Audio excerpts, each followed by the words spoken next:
고요가 내려앉은 방 안창 밖으로는 바다 냄새를 머금은 바람이 실내로 스며들고 있었다. 딸아이는 침대에 누워 있었다. 3년. 햇수로 3년. 나에게는 30년보다 더 긴 시간이었다. 식물인간 상태로 누워있는 딸의 손을 잡는 것이 하루의 시작이자 끝이었다. 딸의 창백한 손등을 어루만지며 나는 매일 똑같은 기도를 속으로 되뇌었다. 제발 단 한 번이라도 좋으니 아빠를 불러다오. 내 눈을 뜨는 것을 한 번만 볼 수 있다면 이 늙은 아빠는 더 이상 바랄 것이 없다고. 그날도 다르지 않았다. 나는 늘 하던 대로 딸의 머리맡에 앉아 있었다. 병원에서 처방해준 영양제를 교체하고 혹시라도 피부가 상할까 구석구석 정성스럽게 로션을 발라주었다. 딸의 호흡은 평온했고 심장 박동수도 안정적이었다. 그저 잠들어 있는 것만 같았다. 의사들은 가끔 희망적인 이야기를 꺼내기도 했지만 나는 이미 익숙해진 절망 속에서 그런 말들이 허망하다는 것을 잘 알고 있었다. 그저 하루하루를 버텨내는 것, 그것이 내 삶의 유일한 목적이었다. 그때였다. 내 귀를 의심하게 만드는 아주 희미한 소리가 들려왔다. 마치 겨울에 마른 나뭇가지가 부러지는 소리처럼 너무 작아서 들리지 않는 소리. 나는 숨을 죽이고 딸의 얼굴을 들여다보았다. 감겨있는 눈 미동도 없는 얼굴. 착각이었을까? 나의 간절함이 만들어낸 환청이었을까? 그렇게 생각하려는 찰나 다시 그 소리가 들렸다. 이번에는 조금 더 선명했다. 아, 아빠. 딸의 입술이 아주 미세하게 움직였다. 3년 만에 처음으로 움직인 입술이었다. 내 심장이 쿵하고 내려앉았다. 기쁨이라기보다는 온몸의 피가 차갑게 식어버리는 듯한 충격이었다. 나는 믿을 수 없다는 듯이 딸의 얼굴에 귀를 바짝 갖다 댔다. 아빠 도망쳐요. 그 목소리는 너무나 가늘고 약했지만 또렷했다. 그리고 그 목소리에는 내가 평생 들어본 적 없는 공포와 절망이 스며들어 있었다. 도망치라고 누구로부터 무엇으로부터 나는 머릿속이 새하얘졌다. 손에 쥐고 있던 딸의 손이 파르르 떨리고 있었다. 딸의 눈꺼풀이 살짝 떨리는 것을 보았다. 3년 내내 잠들어 있던 딸이 지금 이 순간 깨어나는 것처럼 보였다. 도망쳐요. 딸의 목소리는 다시금 속삭였다. 동시에 나는 등골을 타고 흐르는 섬뜩한 기운을 느꼈다. 무언가 잘못되었다는 아주 거대하고 끔찍한 일이 벌어지고 있다는 본능적인 감각이 온몸을 지배했다. 나는 더 이상 망설일 수 없었다. 나는 내 딸을 품에 안고 일어섰다. 가녀린 몸 3년 동안 누워만 있어서 깃털처럼 가벼워진 몸이었다. 나는 딸을 꽉 안은 채로 미친 듯이 문을 향해 달려갔다. 뒤에서 무언가 쫓아오는 듯 단 기분이 들었다. 그건 실제 소리가 아니었지만 나의 심장이 쿵쿵거리는 소리였다. 나의 절망과 공포가 만들어낸 환영이었다. 나는 뒤도 돌아보지 않고 뛰었다. 딸의 앙상한 몸을 안고 그저 살아야 한다는 본능 하나만으로 뛰고 또 뛰었다. 그 일이 벌어지기 전 나는 그저 평범하고 늙어가는 남자였다. 올해로 8살. 아내가 세상을 떠난 지 5년이 지났고 딸이 사고로 쓰러진 지 3년이 흘렀다. 나는 바닷가 작은 마을에서 낡은 민박집을 운영하며 살고 있었다. 아내가 살아있을 때 함께 꾸려가던 곳이었다. 민박집 이름도 그녀가 지어주었다. 바다별 민박. 아내는 반짝이는 별과 파도 소리를 좋아했다. 그녀가 떠난 뒤 민박집은 생기를 잃었다. 더 이상 손님을 받지 않았다. 그저 나에게는 딸의 병원비를 벌기 위한 수단이자 아내와의 추억이 깃든 공간일 뿐이었다. 나는 한때 건축회사의 평범한 직원이었다. 아내와 딸 단출하지만 행복한 가정을 꾸렸다. 퇴근 후 함께 저녁을 먹고 주말이면 바닷가 민박집으로 향해 꿈같은 시간을 보냈다. 그러다 아내가 병으로 갑작스레 세상을 떠나고 내 삶은 균형을 잃었다. 모든 것이 무너져 내리는 것 같았다. 아내를 잃은 슬픔에서 차에 벗어나기도 전에 딸에게 사고가 닥쳤다. 딸은 대학에서 미술을 전공하고 있었고 당시 교내 과제를 하던 중 불의의 사고를 당했다. 사고의 원인은 명확하게 밝혀지지 않았고 그렇게 딸은 식물인간 상태가 되었다. 나는 직장을 그만두고 민박집으로 내려와 딸을 돌보기 시작했다. 딸의 방은 3년 전 모습 그대로였다. 아직 마르지 않은 물감이 묻은 이젤 스케치북, 그리고 그녀가 좋아하던 그림책들. 나는 가끔 그 방에 들어가 딸이 좋아하던 노래를 틀어놓고 멍하니 앉아있곤 했다. 딸의 숨소리가 들리지 않는 민박집은 거대한 침묵 속에서 나를 서서히 잠식해 들어왔다. 민박집이 주는 고독은 나를 더욱 외롭게 만들었다. 나는 딸의 병원비를 대기 위해 가지고 있던 얼마 안 되는 재산마저 조금씩 탕진하고 있었다. 그렇게 시간은 무의미하게 흘러갔다. 나는 매일같이 딸의 옆자리를 지켰다. 밥을 먹을 때도 잠을 잘 때도 늘 딸이 누워있는 침대 옆이었다. 나의 세계는 오직 이 방 안으로 축소되어 버렸다. 바다별 민박이라는 아름다운 이름과는 달리 내 삶은 바다 밑바닥처럼 어둡고 차가웠다. 나는 희망을 잃었고 삶의 의욕마저 상실한 상태였다. 오직 딸이 깨어날지도 모른다는 아주 희미한 기적에 매달려 하루하루를 연명하고 있었다. 사람들은 나를 보고 혀를 찼다. 저렇게 살다가는 본인마저 병들겠다고. 가끔씩 찾아오는 오랜 친구들은 내가 너무 폐인처럼 변해버렸다며 안타까워했다. 하지만 그들은 몰랐다. 내가 이토록 버틸 수 있었던 유일한 이유가 바로 이 아이 때문이라는 것을. 딸이 쓰러진 이후 나는 세상과 단절된 채 살아왔다. 친구들과의 연락도 끊었고 마을 사람들과도 최소한의 교류만 했다. 나는 그저 딸의 곁을 지키는 외롭고 고립된 늙은 아빠일 뿐이었다. 딸이 의식을 잃은 지 3년째 되는 날. 그날 아침에도 나는 똑같은 루틴을 반복했다. 창밖으로는 햇살이 쏟아져 들어오고 있었다. 나는 딸의 손을 잡고 작은 목소리로 아내의 이야기를 들려주었다. 엄마가 살아있었으면 너의 그림을 얼마나 자랑스러워했을까. 나는 그렇게 중얼거리고 있었다.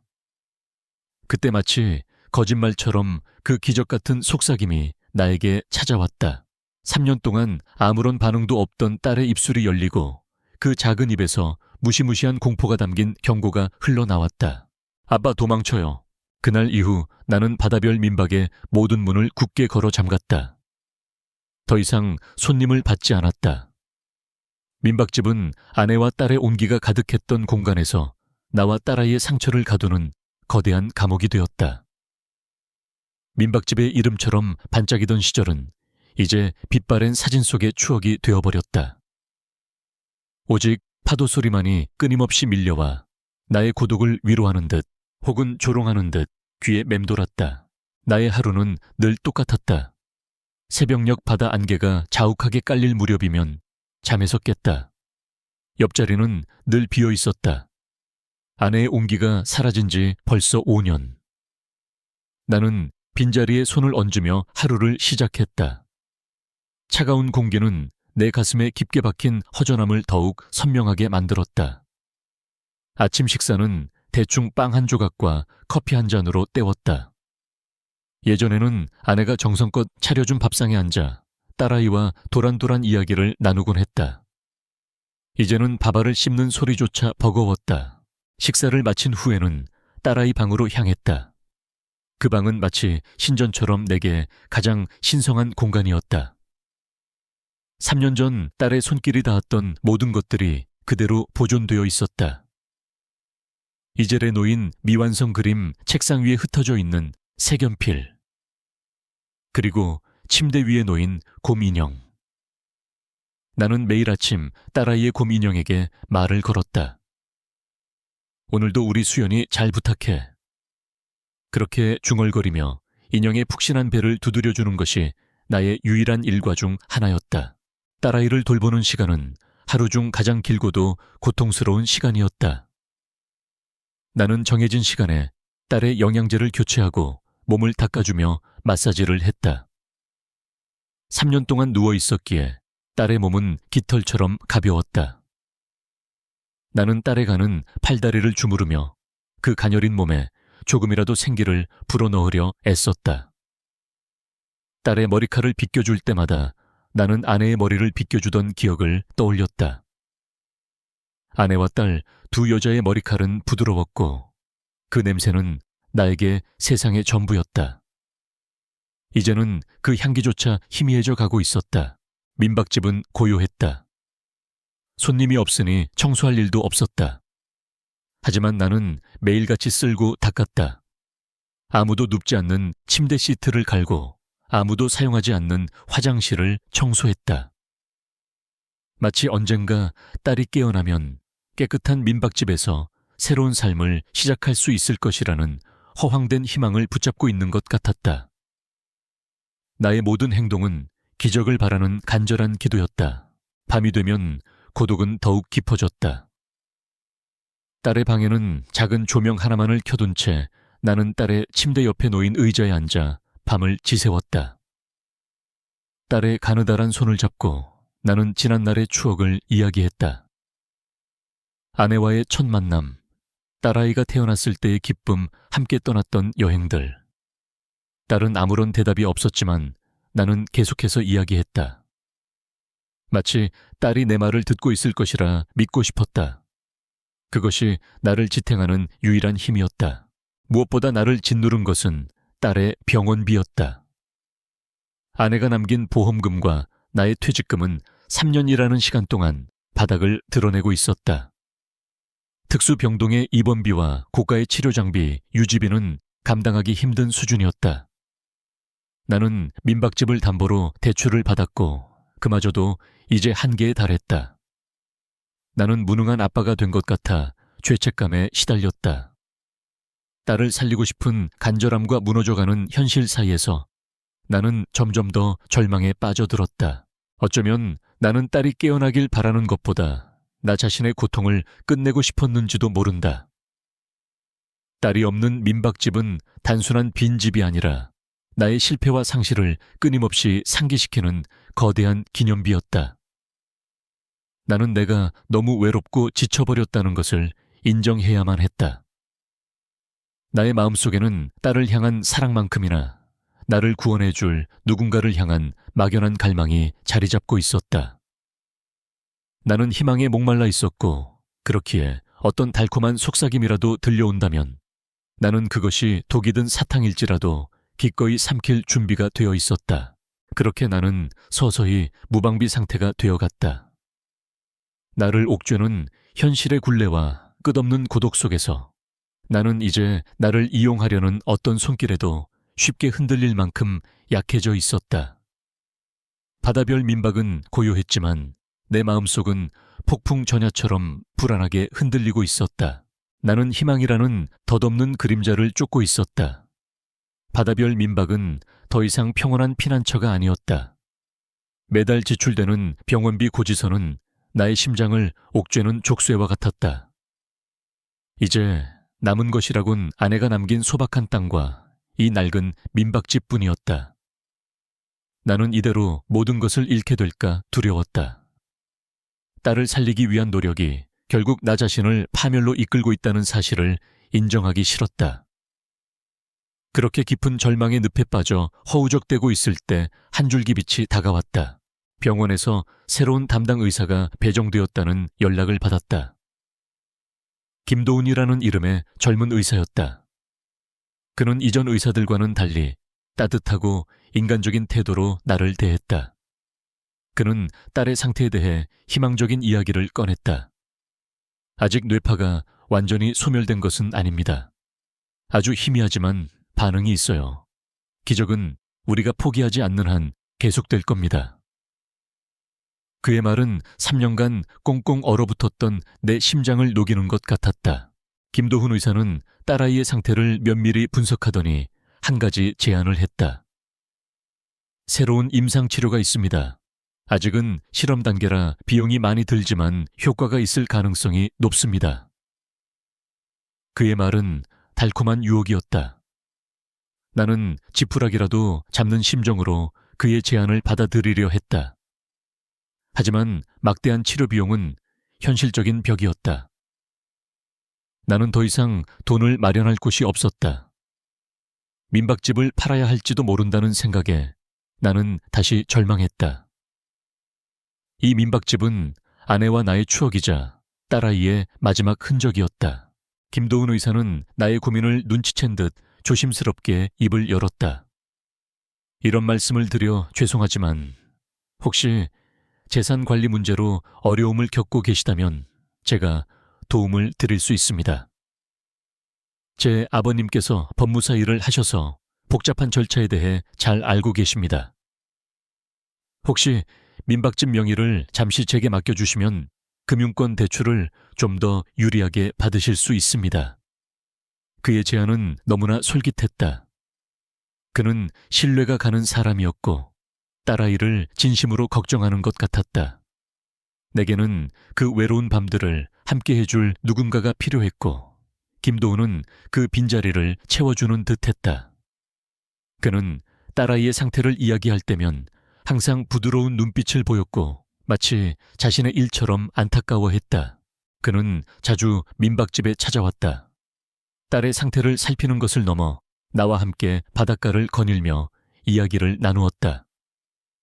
그는 아내를 잃은 나의 슬픔을 이해해 주었고 딸의 사고에 대한 나의 죄책감을 공감해 주었다. 그는 내게 단순한 의사가 아닌 오랜 친구처럼 느껴졌다. 나는 그의 존재를 통해 다시 삶의 의미를 찾아가는 듯했다.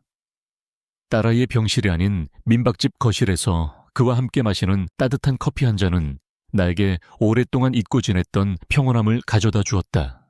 그러던 어느 날 김도훈은 나에게 서류를 내밀었다. 이 서류에 서명하시면 됩니다. 혹시 불안해하실까봐 말씀드리는데 이건 단지 대출 심사를 위한 형식적인 절차일 뿐입니다. 모든 절차가 완료되면 바로 다시 명의를 이전해 드릴 겁니다. 나는 그의 말을 의심하지 않았다. 3년 동안 절망 속에서 헤매던 나에게 찾아온 유일한 구원이었기 때문이다. 그의 따뜻한 미소와 확신에 찬 목소리는 나의 불안감을 잠재웠다. 나는 그가 내게 제안한 새로운 치료법이 딸을 살릴 수 있는 유일한 희망이라고 믿었다. 그 믿음은 나의 이성을 마비시켰고 나는 서류에 서명했다. 서류에 서명하는 순간 나는 내 모든 것을 그에게 맡긴다는 사실을 깨달았다. 하지만 나는 후회하지 않았다. 아니, 후회할 틈조차 없었다. 나는 그저 딸이 깨어날 수 있다면 무엇이든 할 준비가 되어 있었다. 그는 나를 따뜻하게 안아주며 말했다. 걱정하지 마세요. 이제 희망만 남았습니다. 그의 눈빛은 깊이를 알 수 없는 친절함으로 가득 차 있었다. 나는 그 눈빛 속에서 아내를 잃고 딸마저 잃을 뻔했던 나의 비극적인 삶이 이제는 끝날 것이라는 막연한 기대를 품었다. 내가 얼마나 깊은 함정에 빠져들었는지 그때에 나는 알지 못했다. 나는 김도훈 의사의 따뜻한 미소와 확신에 찬 말들에 완전히 매료되었다. 그의 존재는 3년 동안 텅 비어있던 내 삶의 구멍을 메워주는 듯 했다. 그는 단순히 딸의 병을 치료해주는 의사가 아니었다. 그는 나의 외로움을 알아주는 유일한 친구이자 내게 다시 삶의 의미를 일깨워준 사람이었다. 나는 그에게서 아내에게 느꼈던 정서적 유대감을 다시금 느끼고 있었다. 그의 친절은 너무나 달콤해서 나는 그 달콤함 속에 숨겨진 독을 전혀 눈치채지 못했다. 그가 내게 내밀었던 서류에 서명한 후 나의 일상은 조금씩 변하기 시작했다. 김도훈 의사는 민박집의 재정 상태를 파악하고 마치 자신의 일인 양 관리하기 시작했다. 그는 민박집에 찾아와 노후된 시설들을 점검하고 새로운 손님들을 유치하기 위한 마케팅 방안을 제시했다. 나는 그의 적극적인 태도에 감동했다. 그는 내게 이제 아버님은 딸만 신경 쓰시면 됩니다. 나머지 일은 제가 다 처리해 드릴게요. 라고 말했다. 그의 말 한마디 한마디는 내게 무거운 짐을 덜어주는 위로와 같았다. 나는 그의 도움 덕분에 딸에게 더 많은 시간을 쏟을 수 있게 되었다. 김도훈 의사는 바다별 민박을 다시 활성화시키는데 놀라운 재능을 보였다. 그는 자신의 지인들을 불러 민박집을 수리하고 새로운 가구와 소품들을 들여놓았다. 민박집은 점차 예전의 활기를 되찾아갔다. 나는 그의 추진력에 감탄하면서도 한편으로는 불안감에 휩싸였다. 민박집의 모든 것이 그의 계획대로, 그의 뜻대로 흘러가고 있었다. 그는 민박집의 새로운 주인이 된 것만 같았다. 하지만 나는 그에게 고마운 마음이 더 컸기 때문에 그 불안감을 애써 외면했다. 그는 딸아이를 살릴 수 있는 유일한 희망이었고 나는 그 희망을 놓치고 싶지 않았다. 나는 김도훈 의사와 점점 더 많은 시간을 함께 보냈다. 저녁이면 그는 민박집으로 찾아와 나와 함께 식사를 했다. 그는 내가 만든 투박한 저녁 식사를 맛있게 먹었고 나는 그에게 아내와 딸에 대한 이야기를 들려주었다. 그는 조용히 나의 이야기를 들어주며 나의 상처를 어루만져 주었다. 나는 그의 존재가 주는 위안에 점점 더 깊이 빠져들었다. 나는 그와 함께 있을 때만큼은 나의 외로움과 절망을 잊을 수 있었다. 그는 내게 단순한 희망이 아닌 새로운 삶을 선물해 주는 것 같았다. 하지만 나의 마음속에는 여전히 작은 의심의 불씨가 남아 있었다. 그는 가끔씩 내게 민박집의 소유권에 대해 가볍게 언급하곤 했다. 이 민박집은 제가 꼭 성공시켜서 수연이가 깨어나면 아버님과 함께 여행을 보내드릴 겁니다. 그때까지는 제가 잘 관리하고 있겠습니다. 그의 말은 언뜻 들으면 따뜻하게 들렸지만 나는 그 말 속에 숨겨진 묘한 소유욕을 느꼈다. 그럴 때마다 나는 가슴이 철렁 내려앉았다. 하지만 나는 그에게 모든 것을 맡겼고 이제는 되돌릴 수 없었다. 나는 그저 그의 말을 믿고 그의 친절에 의지할 수밖에 없었다. 밤이 깊어지면 나는 딸의 침대 옆에 앉아 그녀의 손을 잡았다. 딸의 손은 여전히 차가웠지만 나는 그 손에서 따뜻함을 느끼려 애썼다. 나는 딸에게 김도훈 의사에 대해 이야기했다. 수연아, 좋은 의사 선생님을 만났단다. 이제 곧 깨어날 수 있을 거야. 나는 딸에게 희망을 불어넣어 주려 했지만 사실은 나 자신에게 하는 말이었다. 나는 내가 내린 결정이 옳았기를 간절히 바랐다. 나의 모든 것을 걸고 내린 결정이었기 때문이다. 그렇게 나의 내면은 희망과 불안 사이에서 끊임없이 흔들리고 있었다. 나는 김도훈 의사의 따뜻한 손길에 감사하면서도 동시에 그가 나를 이용하고 있다는 막연한 공포에 시달렸다. 그의 친절은 내게 구원이었지만 동시에 나를 올가매는 덧칠 수도 있다는 생각을 떨쳐낼 수 없었다. 나는 이제 내가 걷고 있는 길이 희망으로 향하는 길인지 아니면 파멸로 향하는 길인지 알 수 없게 되었다. 내가 할 수 있는 것이라고는 그저 모든 것을 운명에 맡기고 딸이 깨어나기만을 기다리는 것뿐이었다. 나는 불안에 시달리면서도 김도훈 의사의 말과 행동을 굳게 믿기로 했다. 그는 딸아이를 살릴 수 있는 유일한 희망이었고 나는 그 희망을 놓치고 싶지 않았다. 내 모든 것을 걸고 그를 믿었기에 그 믿음이 무너지는 것을 상상하는 것조차 고통스러웠다. 나는 매일 밤 딸의 침대 옆 기도했다. 제발 우리 수연이를 살려주세요. 제가 잘못된 선택을 한 것이 아니기를. 부디 이 모든 것이 옳은 길이었기를. 그날 밤도 다르지 않았다. 나는 딸의 침대 옆에서 늦은 밤까지 잠 못 이루고 있었다. 김도훈 의사가 민박집에 찾아와 나와 함께 저녁 식사를 했다. 그는 와인 한 병을 가져와 따랐다. 아버님, 이제 곧 좋은 소식이 있을 겁니다. 수연이의 뇌파가 아주 미약하지만 이전보다 더 강한 반응을 보이기 시작했어요. 기적은 우리가 포기하지 않을 때 찾아오는 법입니다. 그의 말은 달콤한 독 같았다. 나는 그의 말에 안심했고 그의 눈을 보며 희미한 미소를 지었다. 그는 내 잔에 와인을 가득 채워주며 건배를 제안했다. 수연이의 완치를 위하여. 나는 그의 제안을 거절하지 못하고 잔을 비웠다. 와인은 달콤했지만 왠지 모르게 씁쓸한 뒷맛이 남았다. 그 씁쓸함은 나의 불안감을 더욱 증폭시키는 것 같았다. 나는 서둘러 잔을 비우고 그와 헤어졌다. 그는 내일 다시 오겠다며 민박집을 나섰다. 그가 떠난 후 나는 딸의 방으로 들어왔다. 방 안에는 정적이 흘렀다. 나는 딸의 손을 잡고 그녀의 얼굴을 들여다보았다. 수연아, 오늘 좋은 소식을 들었어. 아빠가 조금만 더 힘낼게. 조금만 더 버텨주렴. 나는 딸에게 속삭였다. 그때 갑자기 방 안의 조명이 깜빡거리기 시작했다. 나는 불안한 마음에 고개를 들었다. 조명은 이내 꺼져버렸다. 어둠이 짙게 깔린 방 안나는 정적 속에서 무언가 불길한 기운을 느꼈다. 그 순간 나는 뒤에서 들려오는 희미한 인기척을 느꼈다. 누구세요? 나는 떨리는 목소리로 물었다. 하지만 아무런 대답이 없었다. 나는 무서운 예감에 휩싸였다. 그때였다. 문이 서서히 열리고 김도훈 의사가 들어왔다. 그의 뒤에는 처음 보는 건장한 남자 한 명이 서 있었다. 그들의 얼굴에는 친절함이라곤 찾아볼 수 없었다. 그들은 마치 먹잇감을 노리는 하이에나처럼 섬뜩한 미소를 짓고 있었다. 김도훈, 이사은님.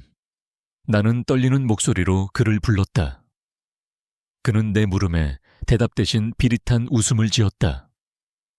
아버님, 죄송하지만 이제 이 민박집은 제 겁니다. 아버님께서 직접 명의 이전을 해주셨으니 별 문제 없을 겁니다. 그리고 수연이의 치료는 더 이상 필요 없게 되었습니다. 그의 말은 마치 비수가 되어 내 심장을 꿰뚫는 것 같았다. 나는 분노와 배신감에 몸을 떨었다. 그가 가져온 치료법은 모두 거짓이었다. 그는 처음부터 나의 모든 것을 노리고 접근했던 것이다. 나는 딸을 끌어안고 그들을 노려보았다. 이럴 수는 없어. 내 딸은 어떻게 하려고. 나는 절규했다. 김도훈은 차가운 목소리로 말했다.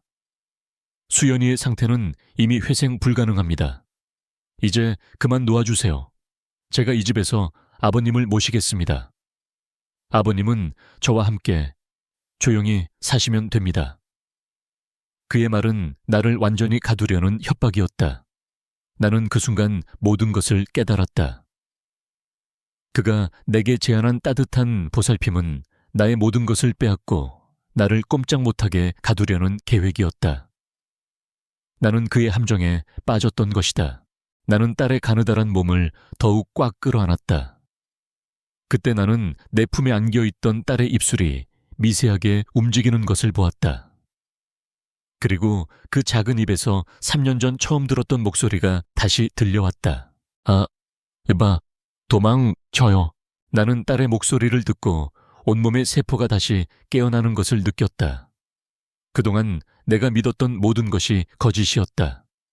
나의 외로움과 절망을 이용해 나를 파멸로 이끌려 했던 그들의 계획이 내 딸의 한마디로 완전히 무너지는 순간이었다. 나는 더 이상 망설이지 않았다. 나는 내 딸을 살려야만 했다. 나는 딸의 몸을 안고 그들을 향해 달려들었다. 나는 딸과 함께 이 지옥 같은 곳에서 탈출해야만 했다. 나의 분노와 절망은 이제 거대한 힘으로 변해 있었다. 나는 딸을 안고 그들의 소나기에서 벗어나기 위해 필사적으로 싸웠다. 나는 딸을 품에 안고 민박집의 뒷문으로 필사적으로 달렸다. 뒤에서는 김도훈과 그의 일당이 거친 숨을 몰아쉬며 쫓아오고 있었다. 내 심장은 터질 듯이 뛰었고 폐는 금방이라도 타들어갈 것 같았다. 하지만 멈출 수 없었다. 내 품에 안겨있는 딸의 희미한 온기가 나를 계속 달리게 하는 유일한 힘이었다. 뒷문으로 나가자 차가운 바닷바람이 나를 맞았다. 나는 딸을 꽉 안은 채 민박집 뒤에 숨겨두었던 낡은 트럭으로 향했다. 트럭의 시동을 거는 손이 덜덜 떨렸다. 제발 시동이 걸려야 하는데 나는 간절히 빌었다. 부르릉. 다행히 트럭은 나의 간절함을 이해한 듯 거친 소리를 내며 시동이 걸렸다. 나는 망설일 틈도 없이 엑셀을 밟았다. 트럭은 굉음을 내며 밤바다를 등지고 어둠 속으로 질주했다. 백미러를 통해 보니 김도훈과 그의 일당이 민박집 앞에서 허둥지둥하는 모습이 보였다. 그들의 얼굴에는 분노와 함께 당황한 기색이 역력했다. 나는 그들의 눈을 똑똑히 보았다. 내가 믿었던 친절과 따뜻함은 모두 거짓이었다. 그들의 눈에는 오직 탐욕과 소유욕만이 번뜩이고 있었다. 나는 그들의 추악한 본성을 마주하고 나서야 내가 얼마나 어리석고 나약했는지 깨달았다. 나의 외로움이 만들어낸 끔찍한 대가였다. 나는 트럭을 몰고 무작정 달렸다. 어디로 가야 할지 무엇을 해야 할지 알 수 없었다. 나는 그저 이 지옥 같은 곳에서 최대한 멀리 도망치는 것만이 유일한 목표였다. 하지만 곧 나는 정신을 차렸다. 도망치는 것만이 능사가 아니었다. 나는 내 딸을 구해야 했고 내가 빼앗긴 모든 것을 되찾아야 했다.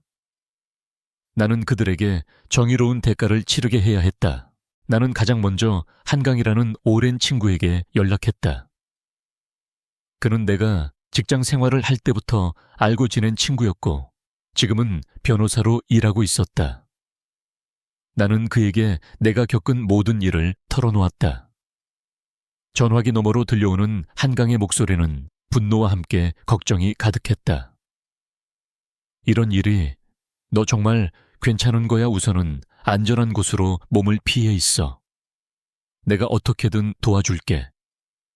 그의 따뜻한 위로는 3년 만에 처음으로 느껴보는 인간적인 온기였다. 나는 한강의 도움을 받아 서울의 한 작은 아파트에 숨어 지냈다. 그곳은 바다별 민박과는 달리 낯설고 외로운 공간이었지만 나는 그곳에서 딸과 함께 안전하게 지낼 수 있었다. 나는 한강을 통해 김도훈 일당의 행적을 파악하기 시작했다. 그들은 내가 도망친 후 바다별 민박을 자신의 소유로 등기 이전하려 했고 내 딸을 무용고자로 처리하려 했다. 나는 그들의 추악한 계획에 분노했다. 그들은 나의 재산뿐만 아니라 나의 유일한 희망인 딸마저 빼앗으려 했던 것이다. 한강은 내게 말했다. 네가 가진 재산은 모두 너의 명의로 되어 있었어. 김도훈이 너에게 건넨 서류는 허술한 위임장이었어. 그들은 너의 모든 것을 가로채려고 한 거야. 하지만 증거가 부족해. 그들의 사기 행각을 입증할 증거를 찾아야만 해. 그의 말에 나는 용기를 얻었다. 나는 김도훈이 내게 주었던 서류들을 떠올렸다. 나는 그 서류들을 민박집에 숨겨두었었다. 나는 다시 민박집으로 돌아가야만 했다. 위험한 일이었지만 나는 더 이상 도망칠 수만은 없었다. 나는 한강의 도움을 받아 민박집으로 향했다. 밤늦은 시간 민박집은 어둠 속에 잠겨 있었다. 나는 숨을 죽이고 민박집으로 들어갔다. 다행히 김도훈 일당은 보이지 않았다. 나는 내가 숨겨두었던 서류들을 찾았다. 서류들은 내가 예상했던 대로 허술한 위임장이었고 그들의 사기 행각을 증명할 수 있는 결정적인 증거였다. 나는 서류들을 들고 민박집을 빠져나왔다. 민박집을 뒤로 하고 걸어 나오는 나의 발걸음은 더 이상 외롭지 않았다. 나는 더 이상 도망자가 아니었다. 나는 내 딸을 지키기 위해 싸우는 아빠였다. 나의 어리석음으로 인해 잃을 뻔했던 모든 것을 되찾기 위해 나는 이제 정면으로 맞서 싸울 준비가 되어 있었다. 나는 한강 변호사와 함께 김도훈 일당을 고소했다. 우리가 확보한 서류들은 그들의 사기 행각을 증명하는 결정적인 증거였다. 법정에서 김도훈은 모든 것을 부인했지만 증거 앞에서는 그의 거짓말이 힘을 잃었다.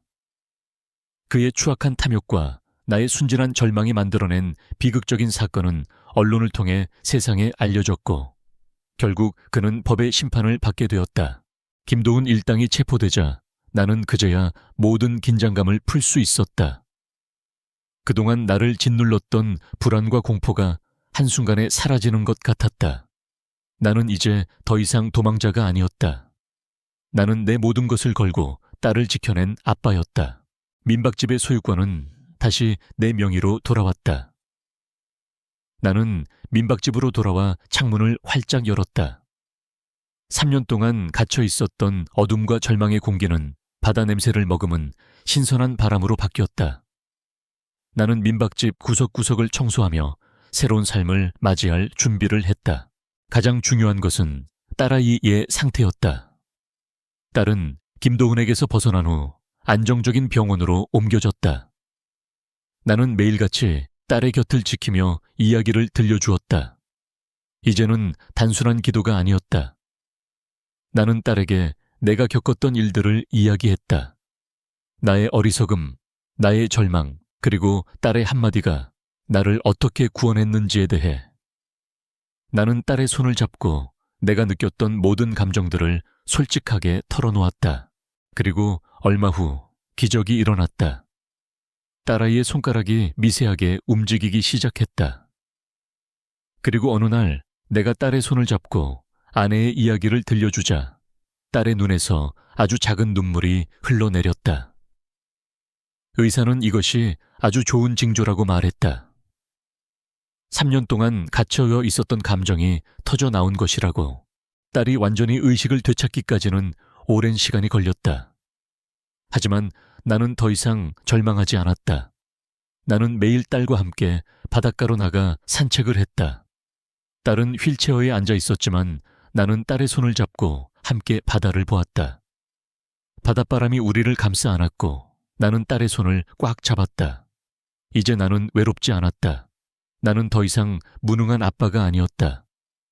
나는 내 딸을 지키고 나의 삶을 되찾은 자랑스러운 아빠였다. 그날 저녁 나는 딸과 함께 민박집 마루에 앉아 있었다. 바닷가에 노을이 지고 하늘은 온통 주황색으로 물들었다. 나는 딸의 휠체어를 밀어주며 물었다. 수연아, 이제 우리 다시 시작해볼까? 딸은 나의 손을 꽉 잡으며 미소 지었다. 그 미소는 3년 전에 밝고 아름다운 미소 그대로였다. 나는 그 미소 속에서 내가 잃었던 모든 것을 되찾았다는 것을 깨달았다.